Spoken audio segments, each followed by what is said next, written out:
తెలుసు. సో ఇన్ని movies act చేశారు, ప్రస్తుతం తెలుగులో చక్కటి సీరియల్లో నటిస్తూ అందరినీ అలరిస్తున్నారు కదా. సో మీ ఒక్కసారిగా ఈ జర్నీ అంతా చూసుకుంటే ఈ ఎక్స్పీరియన్స్ని ఎలా షేర్ చేసుకుంటారు, ఏం చెప్తూ ఉంటారు వీటి గురించి? నాకు ఊహ తెలిసినప్పుడు ముందు నుంచి నేను ఫీల్డ్లో ఉన్నాను కదా, అంటే 3 పాపల నుంచి యాక్ట్ చేస్తున్నాను. సినిమా అంటే ఏమీ తెలియదు, ఇదేంటి ఏమీ తెలియదు.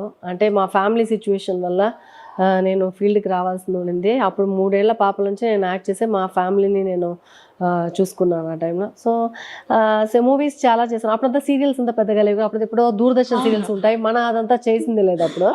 సో మూవీస్ ఎక్కువ చేసి అన్నీ చేసి తర్వాత సీరియల్లో నేను మూవీస్ వచ్చి లాస్ట్లో ఏమి తెలుగు కూడా ఒక సినిమా చేశాను నాకు తెలిసి, నారాయణమూర్తి గారి సిస్టర్గా చేశాను.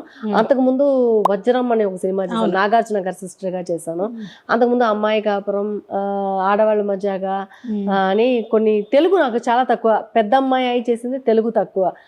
మలయాళం ఫిల్మ్స్ ఎక్కువ చేశాను. మలయాళం నుంచి తెలుగు డబ్ అయి ఉన్నాయి కాబట్టి చాలా సినిమాలు. అది ఏంటంటే మలయాళం నుంచి డబ్బు అవ్వలేదు, తమిళ్ డబ్బు అయింది, వ్యాపారి అని చెప్పేసి. తెలుగులో ఏం పేరు అది తెలియలేదు నాకు, సూర్య.